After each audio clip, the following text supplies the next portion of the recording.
For the vision is yet for an appointed time, but at the end it shall speak and not lie. Though it tarry, wait for it, because it will surely come. It will not tarry.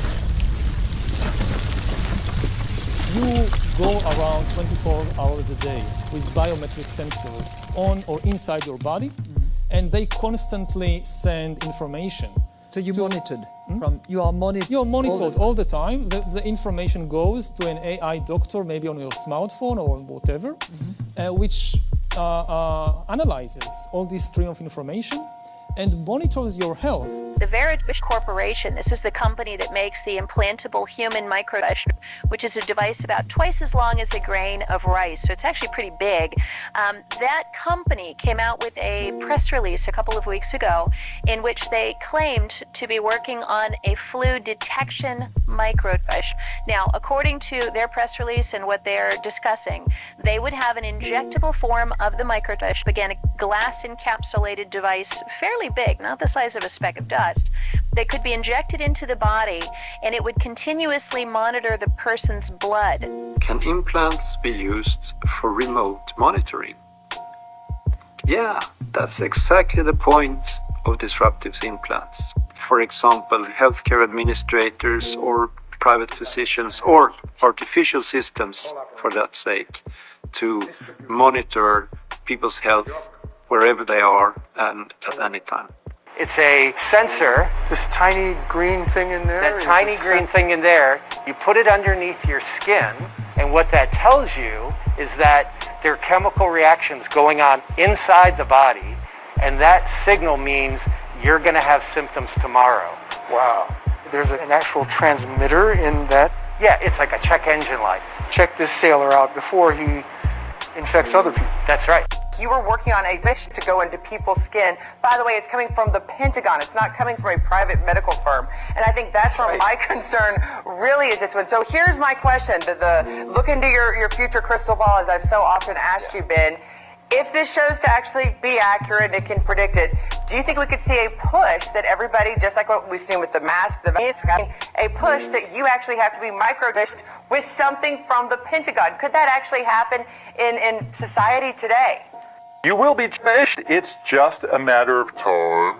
This is the mark of the beast.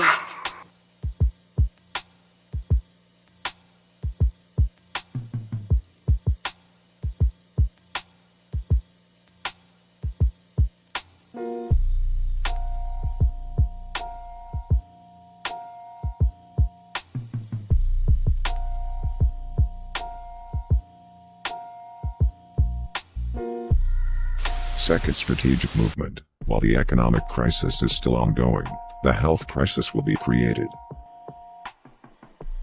An epidemic will be triggered to accelerate control over the population. The media will amplify and manipulate news about it, to create dismay and fear. Demonstrations will be prohibited, under the pretext to help spread the epidemic. With the excuse of the epidemic, opposition movements will be silenced, and dissidents eliminated. As the epidemic progresses, authorities will establish that the only way to keep it under control is to implement a chip to monitorize every citizen's health, and quickly detect new infection outbreaks. The chip will be used to store all personal data, health status, economic profile, tastes and orientations. Banknotes and coins will be scrapped, deemed as anti-hygienic, and a means of transporting the virus. Which means money. Which means health. No, which means death. The World Health Organization has named the next potential pandemic as Disease X. But that's not all. Disease X could be on its way. British healthcare professionals are gearing up for Disease X, which they say may be deadlier than COVID-19 and may have a similar impact as the Spanish flu. The WHO says Disease X could be a new agent, a virus or a bacterium or fungus without any known treatments.